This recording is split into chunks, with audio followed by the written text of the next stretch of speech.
하나님의 기뻐 받으시는 예배 되리라고 믿습니다.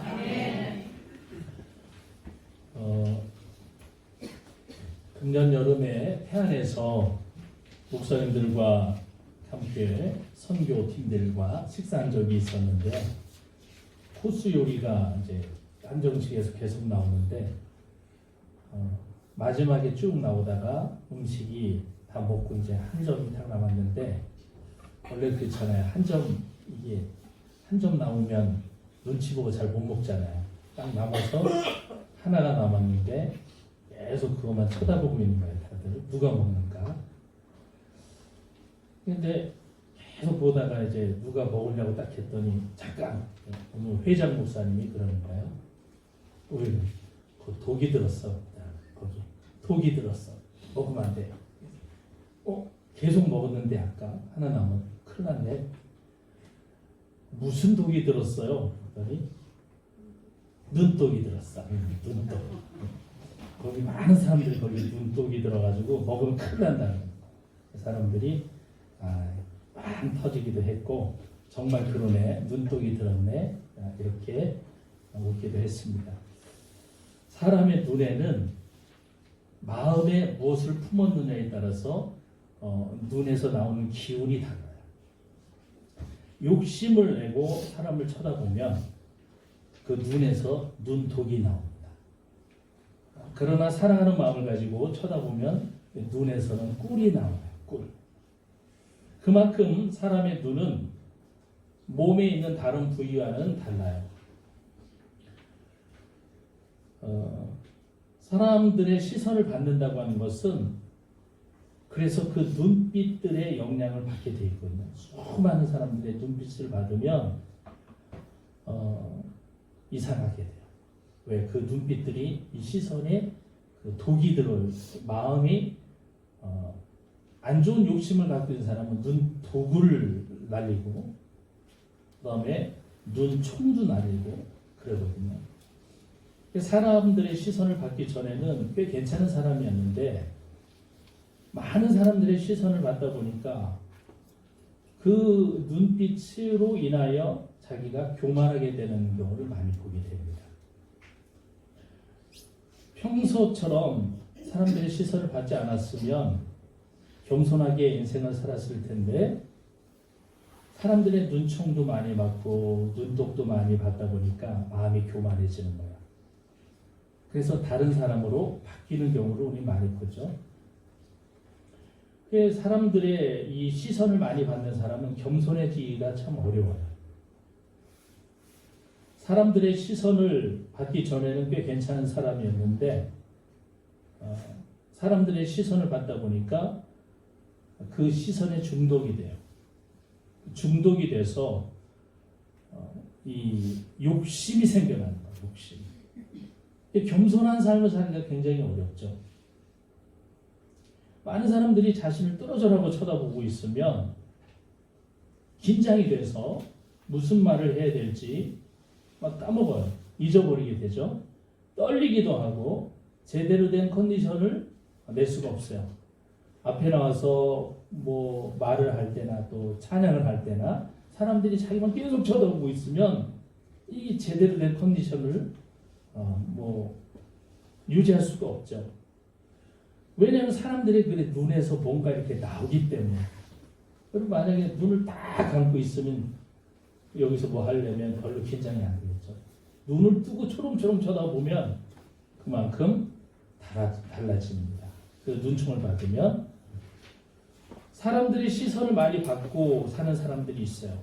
연예인들이나 방송인들이나 정치인들 같은 경우는 항상 따가운 눈총과 시선을 받아요. 어떨 때는 눈독을 맞기도 하고 살고 있기 때문에 삶이 아주 힘들어요. 그러면서도 그들은 자신을 바라보는 시선들이 어쩌면 나를 안 바라보면 어떡하지? 라고 하는 걱정이 또 돼요. 사람들이 시선을 많이 받고 싶어는 하는데 그 시선이 어떨 땐 부담스러워.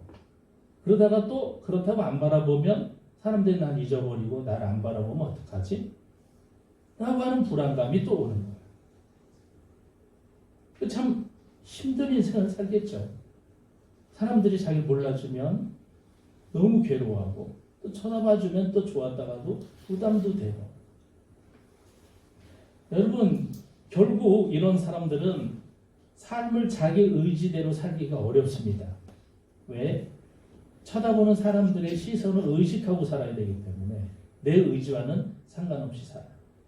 여러분 안경도 원래 안경을 쓰면 자기가 보는 게 아니거든요. 그래서 사람들이 좋은 안경을 써야 돼. 사람들이 보기에 좋은 안경을 써야 돼. 자기가 마음에 드는 안경을 쓰면 자기는 안 보이는데 사람들이 볼 때 좋은 안경을 써야 된다. 맞는 말이죠. 근데 자기가 마음에 안 들면 또 안 쓰고 다니잖아. 근데 사람은 남들이 좋다고 하면 사람들의 시선을 받는 사람은 내 의지보다 남들에 의하여 움직이게 돼요. 정치인들도 자기 의지와 상관없이 사람들의 시선, 사람들이 원하면 그거를 따라가게 돼요. 소신 있게 살지 못해요. 결국은 말이에요. 내가 무엇을 위하여 살고 있는지도 모르게 돼요. 자신이 누군지를 모르는 거예요. 내가 원래 이런 사람인가? 사람들이 원하는 대로 자꾸 바뀌어서 살다 보니까 내가 원하는 게 뭔지를 모르는 거예요. 자기가 자기를 모르며 사는 인생, 너무 불쌍한 인생이죠. 오늘 본문에 기록된 세례 요한은 사람들의 시선을 많이 받은 사람.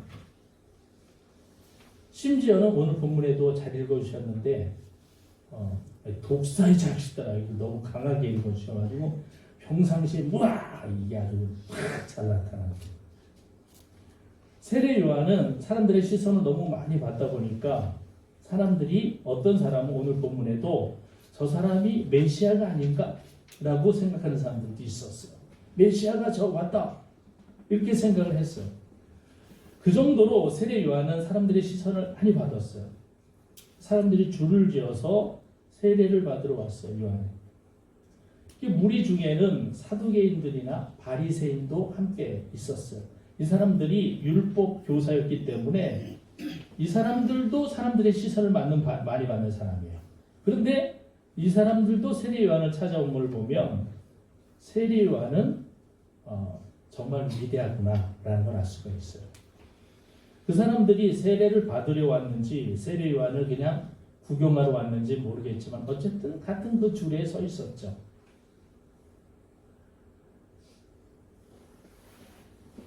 누군가를 찾아갈 때는 보통 윗사람이 아랫사람을 찾아가는 것보다 아랫사람이 윗사람을 찾아가는 경우가 많죠. 그렇게 따지고 보면 세례 요한이 그들을 찾아간 게 아니고 바리새인들이나 사두개인들이 요한을 찾아온 거 보면 요한이 그만큼 사회적으로 사람들의 시선이나 모든 위치적으로 위에 있는 게 아닌가라는 생각을 하게 됩니다. 존경을 많이 받는 사람이죠. 그런 선지자였어요. 그런데 사람들의 시선을 많이 받고 있는 바리새인이나 세례 요한도 그 바리새인이나 사두개인들도 굉장히 율법학자고 연구하는 사람들이잖아요. 그런데 요한은 그 사람들을 보자마자 극진히 대접을 하지 않아요. 극진히 대접하지 않고 오늘 본문의 말씀처럼 세례 받으러 나오는 무리에게 이르되 이 독사의 자식들아 소리를 쳤답니다. 누가 너에게 이르러 장차 올 진노를 피하라 하더냐. 그러므로 회개에 합당한 열매를 맺고 속으로 아브라함이 우리 조상이라 말하지 말라. 내가 내게 이르노니 하나님이 능히 이 돌들로도 아브라함의 자손이 되게 하시리라. 이미 도끼가 나무 뿌리에 놓였으니 좋은 열매 맺지 않는 나무마다 찍어 불에 던져지리라. 이렇게 아주 독설을 퍼붓고 있어요. 독설. 요한의 이 말은 바리새인이나 사두개인에게만 해당되는 말은 아니에요. 어떤 사람들이 이 말을 들어야 되냐면 나는 아브라함의 자손이야 라고 아브라함의 자손 혈통인 것을 자랑하고 그렇기 때문에 나는 저절로 구원을 받아 선택받은 선민이야 라고 하는 이러한 사람들. 그래서 거들먹거리며 나는 구원을 받을 수 있어. 나는 어차피 구원은 받았어. 왜? 혈통 자체가 아브라함 혈통이야 라고 자랑하는 사람들을 향하여 외치는 거예요. 이 독사의 자식들아. 누가 다가올 진노를 너희들이 피하라 하더냐. 여러분, 아브라함의 혈통을 자랑하며 교만한 마음을 갖고 요한을 찾아온 사람들에게 세례 요한이 이런 말씀을 한 거예요. 독서를 퍼본 거예요. 너희들이 말이야 아브라함의 혈통을 자랑한다면 하나님이 이 돌을 들어서도 아브라함의 혈통을 만들 수 있어. 얼마든지 하나님은.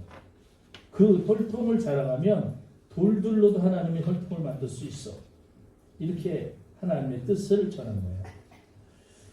이 말을 듣고 있다가 어떤 사람이 요한에게 물어봅니다. 그러면 우리가 무엇을 하리까? 무엇을 하리까? 여러분, 무슨 말을 들으면 변화하려고 하는 사람이 있어요. 그러면 물어봐요. 우리가 어떻게 해야 됩니까? 이게 물어보는 게 당연히 변화받고자 하는 사람이에요. 그런데 무슨 메시지를 전하잖아요. 전혀 묻지도 않고 관심도 없어. 그건 뭐야? 그냥 듣고 가는 거야. 1000년을 들어도 변화가 안 돼요. 말씀을 들었으면 자기가 변화되려고 하면 물어야 되는 거야. 그럼 어떻게 해야 됩니까? 제가 20년 넘게 이렇게 메시지 전에도 오늘 말씀 그게 뭐예요? 이라고 물어보자 한 명도 본 적이 없어요. 그리고 말씀을 물어볼까봐 겁내. 물어볼까봐 겁내. 그게 변하겠다는 거예요. 듣고 마겠다는 거예요.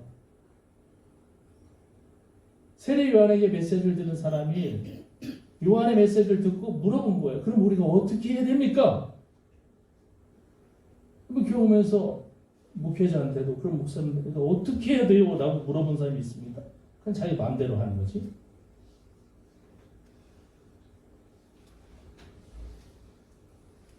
요한이 뭐라 그래요?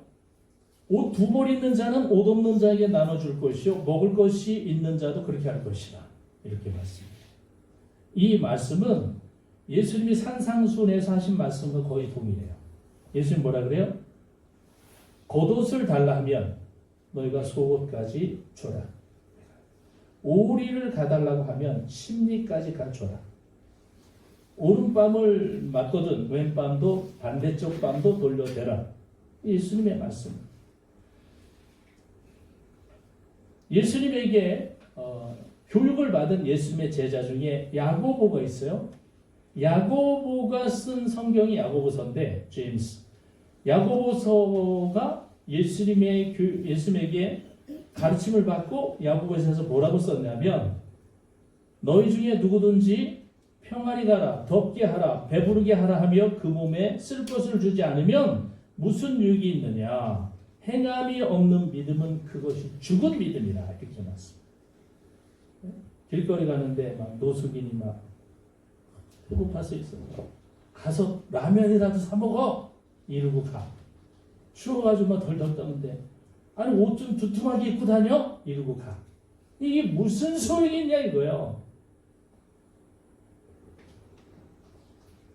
그 세례 요한이 옷 2벌 있는 자는 1벌 줘. 먹을 게 풍족한 사람 없는 사람에게 가서 줘. 이거 그럼 어떻게 해야 됩니까? 이렇게 해. 이렇게.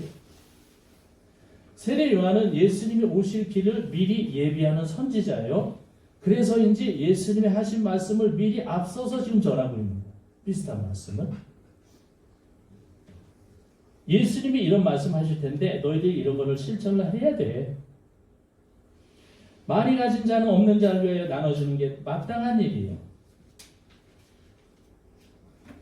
예수님은 이러한 일에 대하여 비유로 메시지를 전하시는데 한 데나리온에 대한 메시지를 전하죠. 아침 9시에 온 일꾼과 저녁 5시에 온 일꾼 한 데나리온씩 똑같이 줘. 근데 불만이 이만저만 아니죠. 아침 9시에 와서 저녁 6시까지 일하고 간 일꾼은 한 데나리온 받아. 근데 저녁 5시에 와서 1시간 딱 일하고 갔는데 또 한 데나리온 받아. 그러니까 이게 막 불만이 이만저만 아니야. 왜 똑같이 나는 아침부터 일했는데 한 데나리온 저 인간은 1시간 와가지고 했는데 왜 똑같이 한 데나리온 주냐고. 이런다고. 주인이 뭐라 그래요? 내가 한 데나리온씩 주는 게 내 마음이야. 내 뜻이야. 내가 너와 한 데나리온 주기로 약속을 했잖아. 내가 너와 약속한 걸 지켰는데 뭐가 문제야? 왜 너는 나한테 악하다 하느냐? 넌 네 것 가지고 가 그냥. 저 사람에게 한 데나리온 주는 건 내 뜻이야.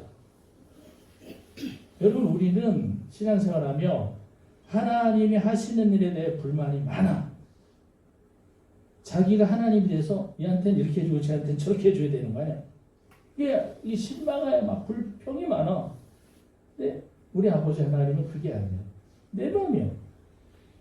내가 만들었을까 내 마음이야. 거기에 대해 토를 달 수가 없는 거야. 하나님은 어떤 사람이든지 한 데나리온, 즉 무슨 얘기냐, 생명을 주시기 원하는 거예요. 일하고 싶었는데 하루 종일 일할 곳을 찾았는데 못 찾아. 그래서 겨우 포도원에 와서 일해라. 저녁 5시에 그냥 일을 찾은 거예요. 이 사람들은 일하고 싶은 의지가 있었는데 자기를 불러주는 데가 없었기 때문에 이게 딱 부른 거예요. 주인이. 그래서 우리 포도원에 와서 일해라. 그냥 준 게 아니고 일을 한 대가를 준 거예요. 일을 안 하고 놀고 먹으려는 게 아니라 자기는 일을 하고 싶은데 찾아주는 데가 일하는 사람들에게 주는 거예요. 거저 주란 얘기 아니에요. 거저. 놀고 먹는 사람에게 나눠주라는 얘기 아니에요.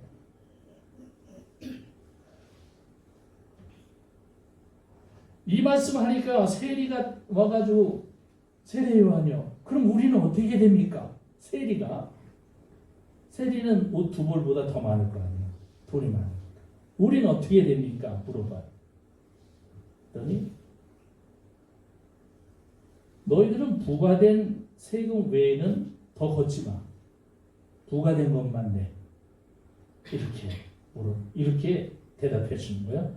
그럼 군인들은 그럼 우리는 어떻게 됩니까? 너희들은 사람에게 힘을 이용하여 강탈하지 마라. 그리고 거짓으로 고발하지 말고 너희들 받는 급료로 족한 줄 알아. 이런 말을 해요. 여러분 그 당연한 얘기 아니에요? 당연한 얘기. 근데 당시에는 이게 당연한 게 당연하지 않은 삶을 살고 있었어요. 세리는 로마의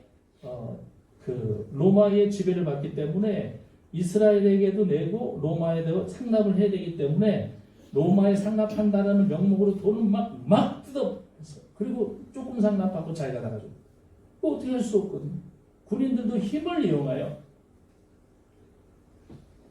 지나가다가 딱 힘이 있으면 군인들은 오리까지는 누구든지 딱 집어서 이렇게 데려갈 수 있는 권세가 있었어.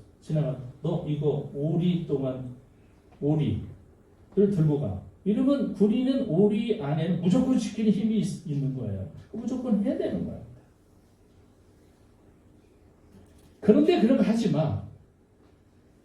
여러분 세례 요한은 세례만 주는 게 아니야. 세례도 주면서 해야 할 일을 가르쳐 주는 거예요. 그게 뭐예요? 물로 깨끗하게 씻지만 너희에게 물로 이렇게 씻는 것과 동시에 너의 삶도 깨끗하게 씻어야 돼. 이걸 가르쳐 주는 거예요. 그러면서 회개에 합당한 열매를 맺으며 살아라. 회개에 합당한 열매가 뭐예요? 군인은 그렇게 살면 안 돼. 앞으로 내가 얘기해 준 대로 살아. 이게 회개에 합당. 회개한다고 그냥 이렇게 끝나는 게 아니고 내가 얘기해 준 대로 바꿔 살아. 그러면 회개에 합당한 열매를 맺는 거야. 세리도 마찬가지. 옷 2벌 있는 자 1벌에게 줘. 그러면 너희들이 말로만 회개 이게 아니고 그만큼 회개에 합당한 열매를 맺는 거야. 이렇게 가르쳐줘요.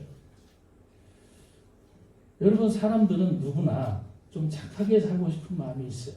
조폭들도 오죽하면 옛날에 지금은 안 그러지만 지금은 이 타투나 문신한 게 너무 쉬운데 옛날에 문신할 때 보면 여기 팔뚝이나 이런데 착하게 살다 할 줄 아니죠? 착하게 살자 이렇게 써붙이고 다니는 조폭인데 왜?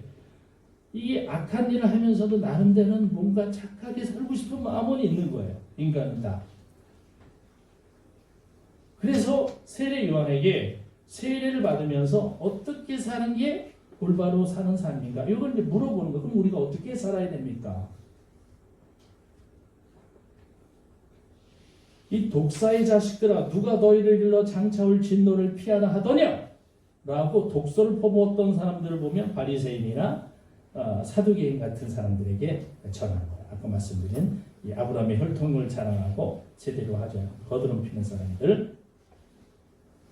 이 사람들에게 막 독서를 퍼붓고 나서 가! 이게 아니고 그들에게도 메시지를 전해요. 도끼가 이미 나무 뿌리에 놓여졌다. 너희도 회개하지 않으면 하나님이 찍어서 불에 던지시리라. 회개에 합당한 열매를 맺으라. 할렐루야. 아멘. 그들에게도 전했어요. 복음을. 미워 죽겠는데도. 왜? 복음은 공평해야 돼. 아주 미운 놈이라고 해서 복음을 구원의 소식을 안전할 수는 없어. 내가 좋아하는 사람이라고 해서 구원의 복음을 이 사람에게만 전할 수는 없어. 복음은 이게 편만이라고 그러죠. 모든 백성에게, 모든 세계에 다 전해져야 돼. 이게 편만하게 전해져야 된다. 그게 복음이에요. 여러분, 요한의 메시지는 세상을 너희들이 살면서 윤리나 도덕적으로 깨끗하게 살아라고 하는 걸 가르쳐 주는 거예요. 나는 물로 너에게 세례를 베푼다. 그래서 나는 물로 너에게 세례를 베푼다. 이 의미가 뭐예요? 내가 세례를 주는 것은 이렇게 물로 씻어서 깨끗하게 되는 것처럼 너희들의 삶도 깨끗하게 도덕과 윤리 지키며 살아야 하느니라. 이 말씀을 하는 거예요. 그런데 그러면 구원이 임한다. 이건 아니에요. 구원에 관한 건 아니에요. 여러분, 도덕과 윤리를 잘 지키며 산다고 구원받는 게 아니에요. 왜 그렇습니까? 그 뒤에 메시지가 나는 물로 너에게 세를 주는데 내 뒤에 오시는 분은 나보다 능력이 많으신 분이야. 그분은 성령과 불로 너에게 세례를 주실 분이야. 그래서 손에 키를 들고 자기의 타작마당을 정해서 알곡은 모아서 곳간에 들이고 쭉저기는 꺼지지 않는 불에 태우실 분이야. 그분은 나보다 능력이 많으시. 이 말씀을 하는 거야. 이게 무슨 얘기예요? 깨끗하게 살아서 착하게 살라는 걸 뛰어넘어 그분은 심판의 권세를 가지신 분이야. 그래서 구원을 주실 수 있는 분이야. 이게 성령과 불이에요. 성령과 불. 성령과 불로 세례를 베푼 건 성령과 불로서 세례를 받아야 구원의 백성이 된다는 거예요. 구원에. 착하게 살아서 구원받는 게 아니에요. 여러분, 이 세상에 깨끗하게 사는 게 문제가 아니고 심판을 받지 않은, 하나님 나라의 심판을 받지 않는 그 법을 알려주신 분이 예수입니다. 그래서 내 뒤에 오신 분은 나보다 능력이 많으시다. 나는 그의 신발의 끈도 풀기도 감당치 못할 정도의 나는 낮은 자이다.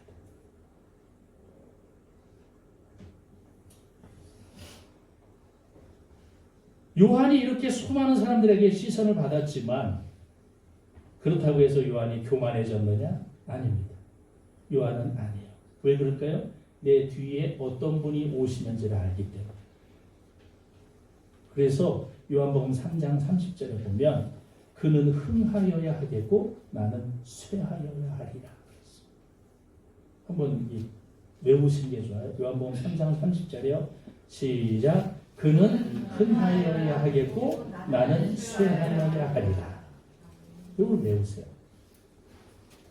예수님이 오심과 동시에 자기는 사라져야 된다. 오직 예수님만 높아져야 된다. 이 말씀은 사도행전에 가보면 아주 놀라운 말씀이 있어요. 이 바울이 세례 요한을 전하면서 세례 요한은 예수님의 얼굴 앞에서 사역을 했다라고. 본문에는 안 나와요. 우리나라 본문에 성경. 그러나 원어에는 이 얼굴이란 말이 나와요. 그래서 세례 요한은 예수님의 얼굴 앞에서 사역을 한 사람이에요. 그러다가 예수님 오니까 자기는 쏙 사라지고 두더지처럼 쏙 사라지고. 그런데 지금 이 시대에 많은 사람들이 주의를 한다고 하는 사람은 예수님의 얼굴 앞에서 막 행하다 예수님이 오셔도 그대로 이러고 있어요. 예수님이 좀 비켜줄래? 너 때문에 사람들이 나를 못 보잖아. 그래서 세상이 교회를 욕하고 예수님을 욕하고 있는 건 뭐예요?